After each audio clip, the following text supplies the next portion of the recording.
Wake up, buyer payer people. It's a beautiful day. Go grab yourself another cup of joe and say hello to Jim and Michelle Rhoads on the Buy Here Pay Here Morning Show. Take it away, you two.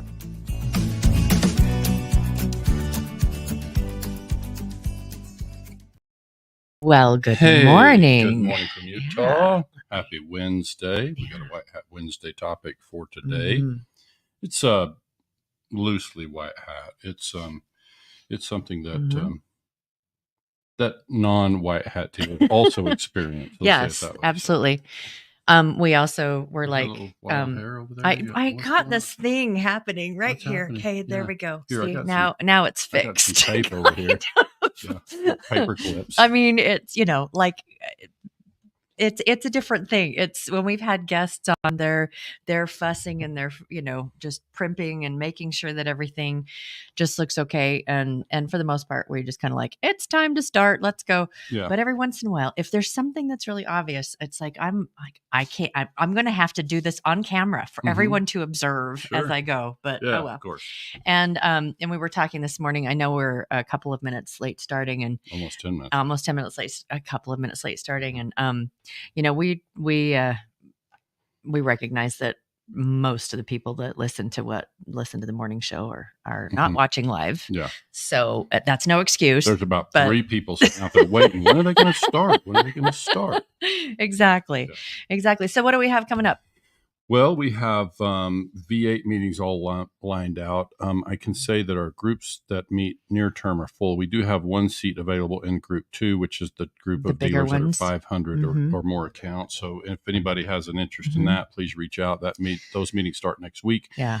And then our Group 3 for beginners meets at the end of the month, so we've got time to get in there. And there's a few spots available for that one too. Yeah. And so it does include some minimal coaching, group coaching on that too. So if you're new and have under 100. Yeah, we spend a lot of time on KPIs, which numbers to measure, which numbers matter, and typically show them kind of averages from the other groups so they get a feel for what people are doing. So that's kind of how that works. And we're really enjoying the whole V8 format. Yeah. It's been really well received. We had a meeting yesterday that was kind of a bonus meeting. We're calling V8 Plus. And so we were able to have a specific thread of conversation with some of our group members, and it was quite good. It was very well received. People were appreciative, and we had a really rich conversation. So we're actually going to be, that topic that you guys talked about yesterday is actually coming up on our daily roundup on the 18th. And so it is Thursday, April 18th, starting at 10 a.m. Eastern Standard Time. Yep. And there's we will be having, there's 3, and actually Jim made banners for those that are watching via video. Dealer Roundup, virtual panels, Thursday, April 18th, 10 a.m. One topic is, can you teach an old dog new tricks? This is about old car dogs. Right. Can they adapt to buy? Can they adapt to buy here, pay here? And that's going to be a great topic, because we hear that a lot, and it kind of ties to our topic for today, because my topic today was about buyer's remorse. So what happens when we oversell the customer, right? And we sell them into something they really weren't ready to buy. Exactly. So that'll be part of it. So the second topic is outsourcing BDC. Is that a good option for you? And that can also be, there's outsourcing options for collections as well. So it's going to be kind of along the broader topic of outsourcing, but that BDC is going to be one of the topics. And then the third one is private money, the answer for me. That's the one that's what they talked about in the V8 Plus meeting yesterday with a few dealers, and really great conversations. So we're looking forward to bringing that to a larger audience, and breaking down with a panel on that subject as well. So, and quickly, I just want to say we also got a call yesterday about I'm going to moderate a panel. Jeff called. Yeah, and so we just want to wait and see. I don't know exactly where on the agenda it is. He told me the 3 dealers, and I know 2 of the 3 dealers. It's going to be a really great panel. So we'll share more about that in the next to come. Yeah, we were planning on being there anyway, and we're going to be opening up the expo with doing a live broadcast, and so Jim's topic that he submitted didn't get chosen, so we're like, okay, we can. I cried for a couple of days, and then Eventually, I came out of It was that. over the Snapped out of weekend, my so no one funk. really had to, Yeah. witness that. But Yeah. but Jeff gave us a call yesterday and asked Jim to moderate. It's going to be a pretty good You called him, topic. didn't you? You told him that I I was did not. upset. Well, Did you maybe. tell him? I was like, yeah, because Yeah. Jeff and I were Yeah, like this, of course, and yeah. I texted him and say, "Hey, dude," Yeah. I did Yeah. not. You didn't do Yeah, that. I did not. So we're looking forward to that. Those of you who are going to be there. One other thing, lots of announcements, but don't forget the Neo users. User Summit. User Summit. Thank you. I was like the last word. Tuesday, April 23rd at the Bellagio. It is free. It is free. Which, by the way, I got a couple of introductions to make to some dealers who are interested in attending. Yeah. So it is free. If you're coming to the Buy Here Pay Here United, see if you can get an extra night. Come to that. Be here for get your airline tickets, and I'm pretty sure. Well, I'll have to verify with Scott. But if you're thinking about using Neo, and it's something that you'd like to learn a little bit more about, I'm pretty sure you can get into that too. Yeah, so, that's what I'm understanding. So yeah. The other piece too is I don't want to forget to mention for those Neo users that might be tuned in, don't forget there's a webinar. Yes. I think it's inside the Neo user group. Yeah. So if you're not a member already, get on it. On a buzz topic. So on a buzz topic. Okay. We should probably move on to our subject. Yes. Well, I mean, I know that people love listening to us banter, but yes. Do they? We've been told that a couple of times. Some said they do enjoy that. So okay. But they really many of them came to hear about Pay Here. In Buy Here, Pay Here, Lease Here, Pay Here, how hard should we sell? And we kind of talked about this a little bit a couple of weeks ago, but there's some things we wanted to be able to add. And it really does tie into this. Can you teach, right, remember this one. Can you teach an old dog new tricks? Yeah. Okay. Yeah. So I think it's a question. So for today in the comments, I said, look, today's more about questions than answers, because we look forward to having this conversation. As Michelle said, we'll kind of have a thread of this in our dealer roundup in a few weeks. But it's really a question for me as a former dealer myself, and somebody who, even before that, let's go back before that. When I was in sales, I had really high, they called it SSI, like Sales Satisfaction Index. And so as a salesperson and later as a sales manager, I had really high scores.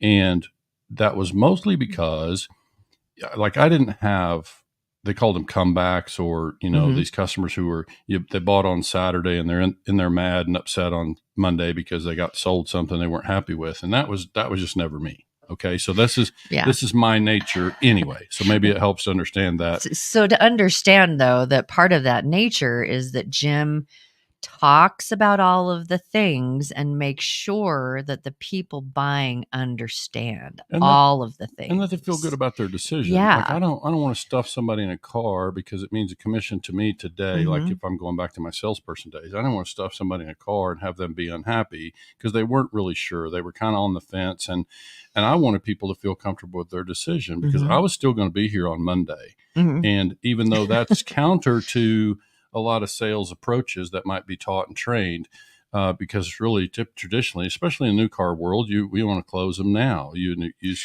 car retail. Any issues are not going to be your problem at all, and they're going to go to this. But then it's like it's closed, it's done. I was familiar with all the techniques. Look, if I could, would you, or all the stuff like and close the deal now. But I just wanted the customer to be satisfied. I didn't want a customer unhappy next week. Because I oversold them. So this is my nature. So maybe it helps to kind of frame the conversation that I want to have here, because I want to ask the question. It's always struck me as curious that we, in our line of work, and I think this is generally more true in larger markets. Let me just say that part first. But I think it's generally true in larger markets that you see people get real competitive. Now, of course, we're going to compete for business, and we have expenses, and we, have certain risk of being in business. You mean dealership to dealership to dealership competitive? Yeah. But I also see a lot of competition in teams, inside too, teams, and not healthy either. Yeah, that can be good, healthy competition, can be fun, and can help increase productivity. It can also be unhealthy, but Yeah. that's really not kind of Well, a tangent. well, it is, and it is, and it is. But it's also about like the kind of the thought process that an old dog would bring to a dealership. And, you know, it's like when we bought a car brand new off the lot, a couple years back, and we talked to someone on the phone, and then we landed there and that person wasn't there. And so they had to pass us over to someone who actually worked the deal. And then there was a lot of like, it was just kind of weird how You mean when we purchased our car, yeah, and they so also oversold us. they They way promised oversold something us. on the BDC side. They promised something that was not available when we got to the dealership. So and they will, yeah, and so, so that's a recipe. You're starting yes. in with a bad taste, right? It was, So yeah. so I mean, loved the car. It did not have Apple Play, and it was a brand new. Why would they? I mean, who wants Apple Play? But you know, but it was passenger. like it was a nice vehicle, and we were confused, and we even went back and said we can't figure out how to hook it up because we were told it has it. That's a different And transaction. and then they even had the original guy that would talk to us, and then the service manager come out, and the service manager came out and says it doesn't have it. Yeah. And the salesperson was as confused as we were because we were told it had it. And it's we don't need to get off on that whole tangent, but you ended up unsatisfied, you know, and it wasn't a deal breaker kind of dissatisfaction, but it was misrepresented, and it's a pretty significant, you know, piece of the technology for Michelle, and so now you've got, so it's like it's something that was you know, immediate disappointment. But I think the real thing, if we move toward the buy here pay here side, it's like, how hard should we? So it's just weird to me on the surface, like we've got a customer who's got credit trouble. Yeah.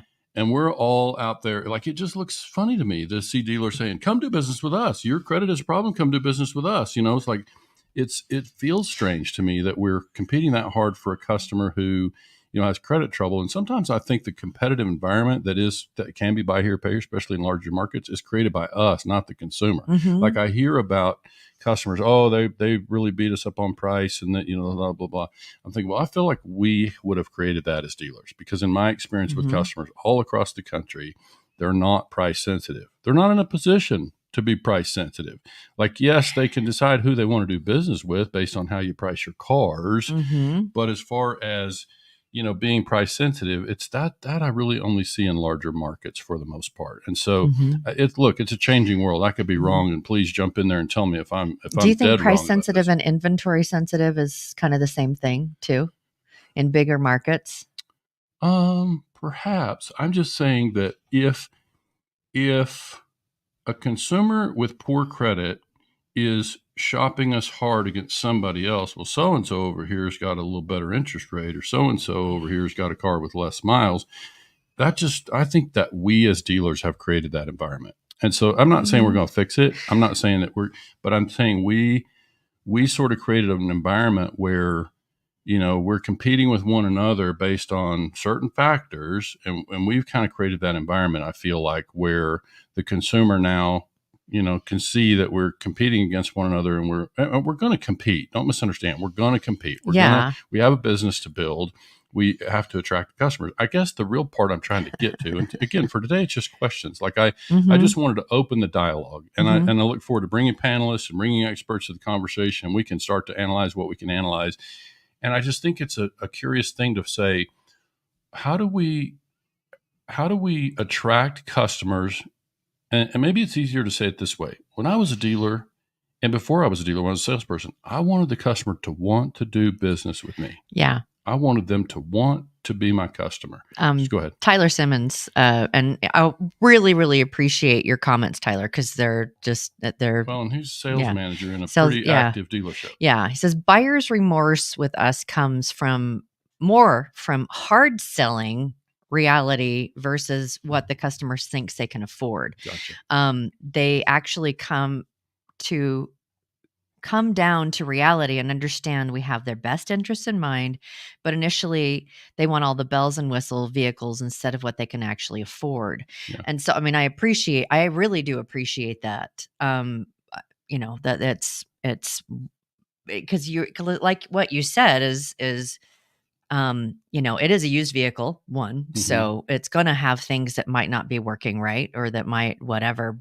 And so for me, the question too with this hard sell side would be, if you are like out there pitching cars and pitching down payments and pitching interest rate and all of that, there's a lot of others out there pitching those things, cars, interest rate. This is why you need to come. This is why you need to come to us. And it kind of boils White Hat Wednesday.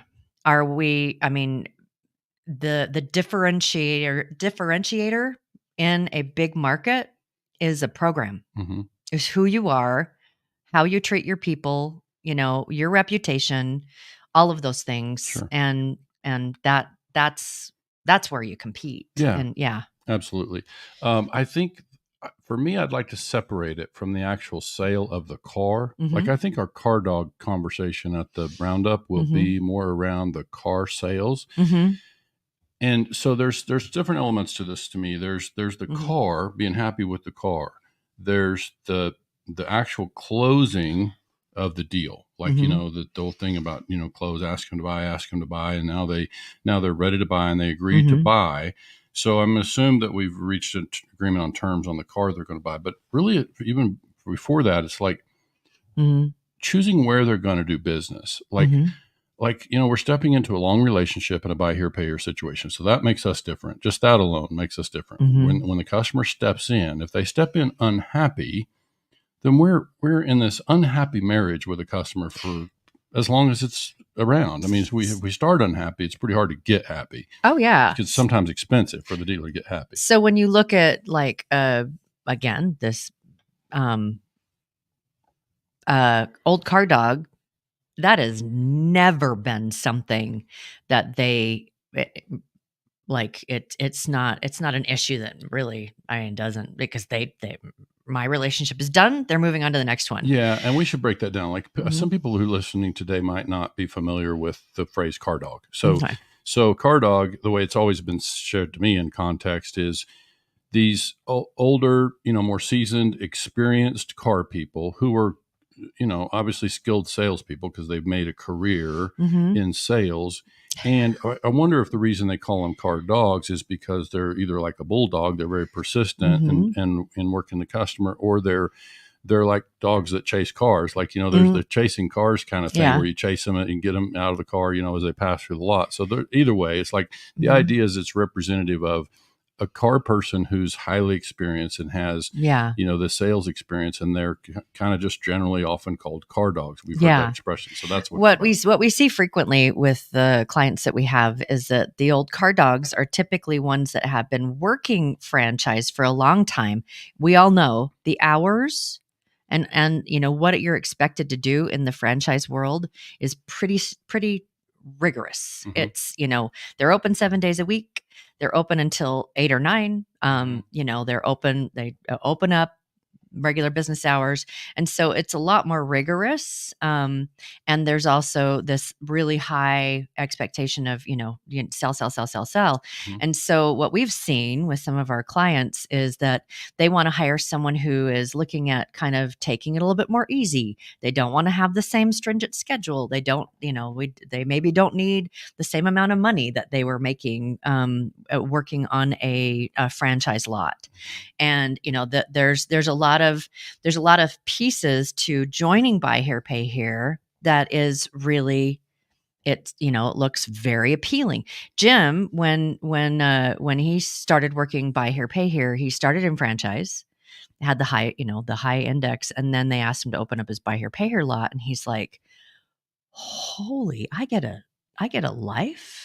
I get, and so there is a lot of appeal to old car dogs. You're talking about when I stepped into management with a Buy Here, Pay Here store. So yeah, I think I'll let you read that while I kind of explain when I stepped into management. Yes, when I first worked with a franchise group that asked me to open what turned out to be their 6th Buy Here, Pay Here store. This was in 1997. So when I stepped into that, I had a couple of years under my belt of car sales. I had plenty of years of sales. I had my own retail stores and sporting goods stores before that, and so. So it wasn't new to me in that regard. It's just a different, getting familiar with the product, whatever. And so I I enjoyed it. I had some success, but yeah, when I stepped into buy here, pay here side, it was a different environment, and I just could see right away. And this is part of what drives my purpose behind this question. When I stepped into buy here, pay here, the paradigm shift was significant. Like the customers coming forward just asking for help, right? For the most part. I mean, of course, there are exceptions, and again, I think in the larger markets, it's a little bit different environment, but most of our dealers are in small and medium sized markets. And it was always my observation that the customers were coming forward asking for help. The conversations typically opened with, I'm trying to get a car. My credit's not great. And, I can only do about 800 down. Can you help me? That was kind of where the conversations tended to start. And so that's a whole different environment than somebody coming and saying, what do you got in a red V8, so that's just a different environment. So it's a different, it's a paradigm thing. So it is a paradigm thing. In buy here, pay here. I'm just curious. Like, I just want to hear from dealers and I want to flesh it out. I want to go out and ask the questions because it's all the pieces. It's marketing. It's how we market ourselves out on the front end. How hard do we sell in marketing? What are we choosing to sell on the front end? And then when we attract the customer, what kind of tone have we created in our own marketing in terms of what the customer's expectations are, how we've set expectations going into this relationship.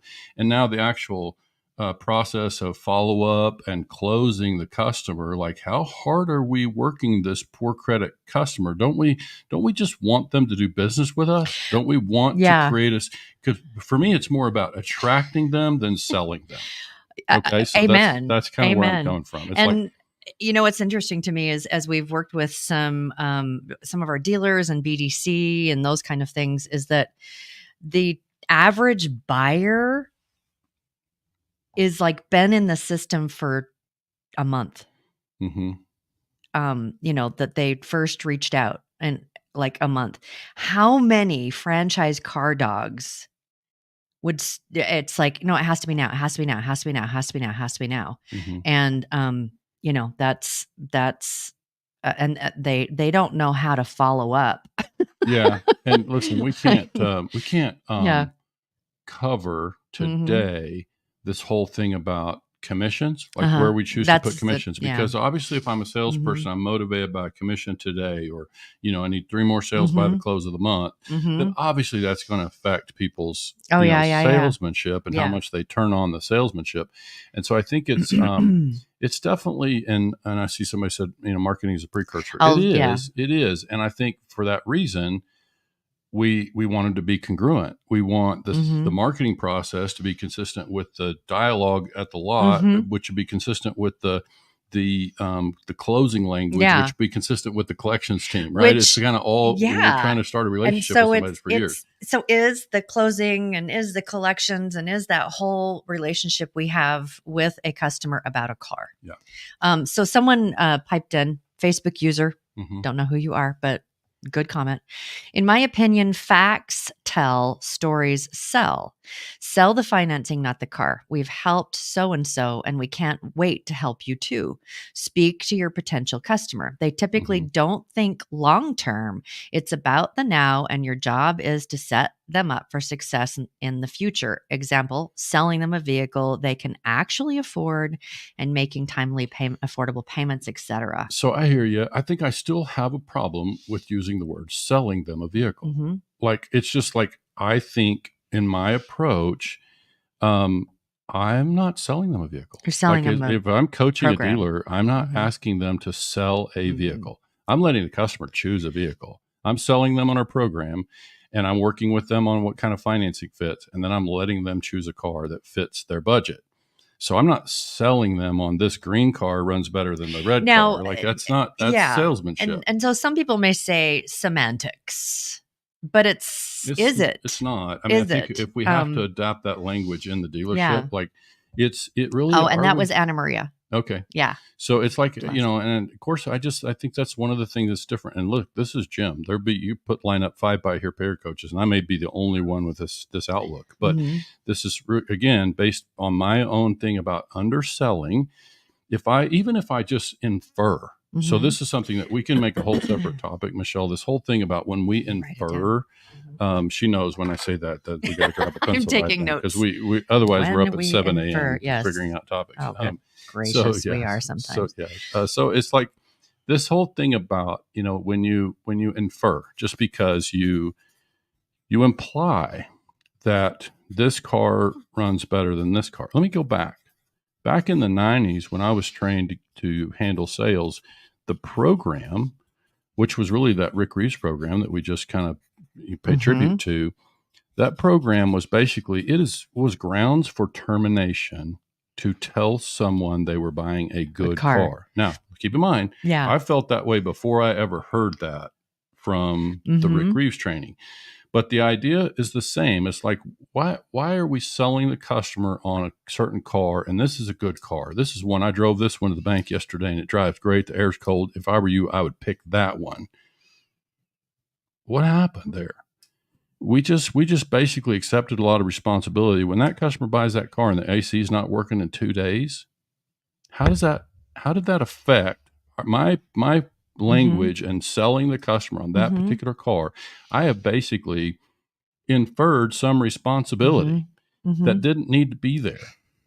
And so this is where I sometimes have to pull people back from selling and overselling. It's like, in my experience, it's not necessary. And it's something we step into a hole and we create our own headaches. Would you suggest that there be some kind of like documented, written somewhere in the dealership? These are the 10 points that we check every car.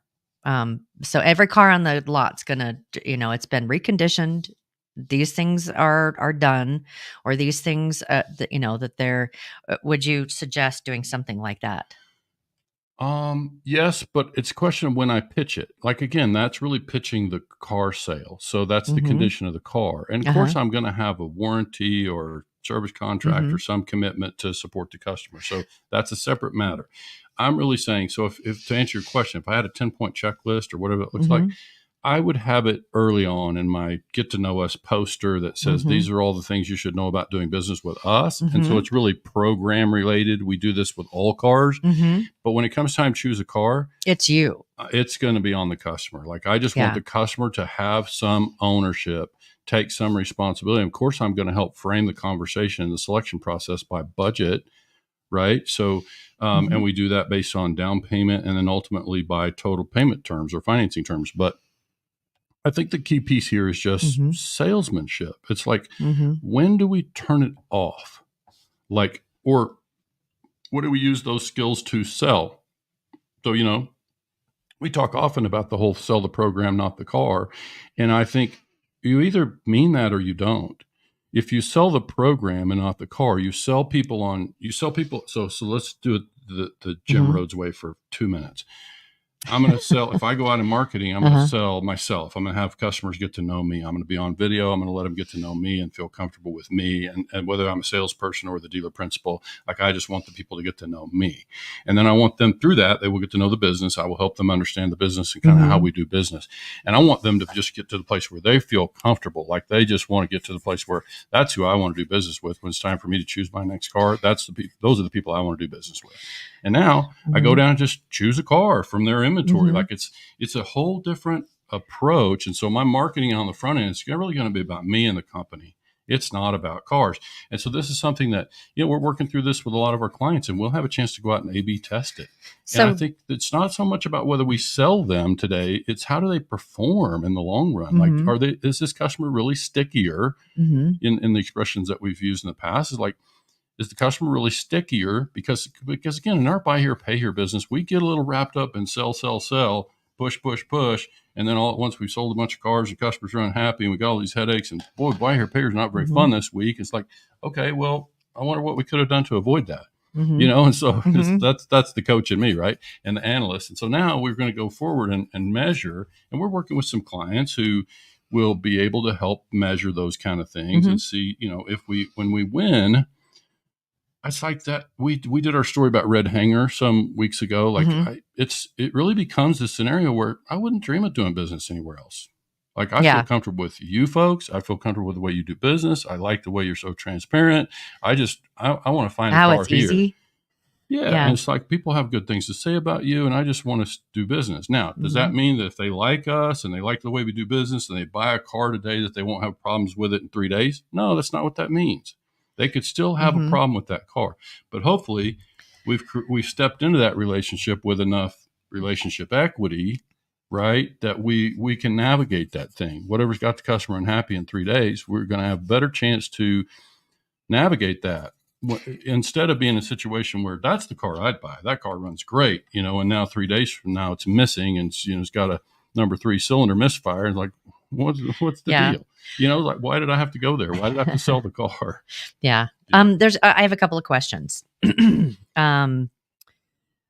said to first get to know me. Is that like you as the dealer, or is that okay? So you as the dealer and the team, or is you the program, or is when you talk about first thing I'm selling is me, what do you mean? Well, okay, so I actually saw a video from Anna Maria, shared some content about how we should get used to doing video, and of course we advocate for the same thing. So it's like.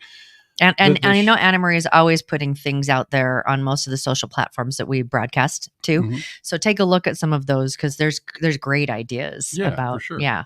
And so I think for us, it's so you asked me, would I be selling me? The short answer is yes. I mean, I think it's allowing folks to get to know me. So again, that's true of whether I'm a salesperson or a dealer. Okay. I'm just trying to get them to know me. Now, this is tricky, because if you're a dealer, how comfortable do you feel with your salesperson going out? Well, yeah. Well, I mean, how comfortable do you feel being in front of a camera? It's because we brought this up to we were having went to Nick Markosian's, one of his dealerships, and met with him I don't know, a year ago, something like that. And Nick, those of you who know Nick, he runs one of the most successful lease here, pay here operations in the state of Utah. And, we were talking to him about, we're trying to teach people, dealers, to get in front of the camera. And, Nick's response was, oh, not everyone can do it like I'm doing it. And that is true. Nick is very comfortable in front of a camera. Let me clarify what you said. Okay. Not everyone can do it the way I do it. The way that I do it. He's fun. He's animated. He just has no problem getting in front of a camera. Okay. He makes it funny. He makes it enjoyable. He's, it's like he's selling Nick Markosian's personality and all of that in the process. And he's like, I don't know that you could do that. And it's like, that's not what we're talking about. It is, if you've got that kind of personality, great, have fun. I mean, Jack Carter's another one that he's just hilarious. He's out there, people getting to know him. He's doing the stuff. But not everyone feels like I'm not funny, or, I'm just doing this. So what is it that we mean when we say get to know you? It can be really, really, really simple. It's just like, hey, and this is who I am. This is what we're doing. This is why I'm here. I think as a dealer, if I had salespeople where I was encouraged to go do that, the reason that makes me uncomfortable is I'm just thinking about compliance. I can't have people out there doing live videos and stepping into holes about triggering terms. Look, buy this one for $800 down. Well, guess what? Just because it's not in print, it's still advertising, and you just violated triggering terms. And now I'm in trouble as a dealer because, so you got to have some boundaries here. So again, stay away from cars. Talk about your program. Go to your poster and talk about all the ways that people enjoy doing. Why people enjoy doing business with you. Maybe even talking about the people that have entered into a contract with you. It's like the success. Show the success stories if you're the salesperson, because then you're not selling. That car's already gone, and so the temptation's gone. It's like this one is, or that we just got them in this. This is their story, and look, I just think we should clarify. I'm not saying that there's never a time to promote cars in marketing. We know that historically that has worked, but that's us. That's us as dealers choosing to make it about cars. And that's what I'm saying is that's one thing that I look forward to testing, and hopefully we can prove out to many folks in the coming months and years that when we can avoid selling cars and we can attract a customer who just wants to do business with us, and now they choose a car, I think the satisfaction level is going to be higher. The stickiness is going to be higher. The friends and referrals is going to be higher. All these kind of things are going to be different. And so this is the part that I think, it's easy to talk about today. Today's more about questions and asking dealers what their experience is in the trenches of this thing. But I think sometimes the whole car thing is like, that's us. That's us deciding to make it about cars. And look, for some, they're in a competitive market. That's the right strategy. Like you got to, catch people where they're shopping. And I just know that, I've had a lot of success in marketing over the years, and it was not car driven.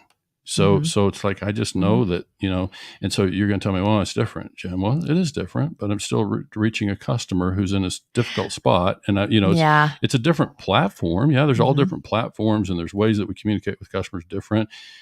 But the reality is it's still the same in terms of, I have a solution. The customer has a problem. I'm trying to connect with them on a level that they can feel comfortable doing business with me for a long time. It's not just about today. It's not about today's commission. You're selling success and the program. Then. Yeah.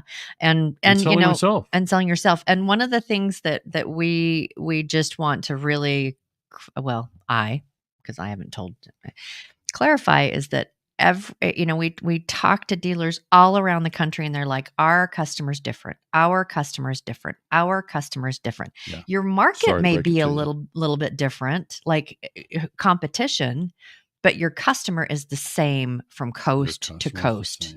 It's the same as the customer that's in the middle of the panhandle of Oklahoma.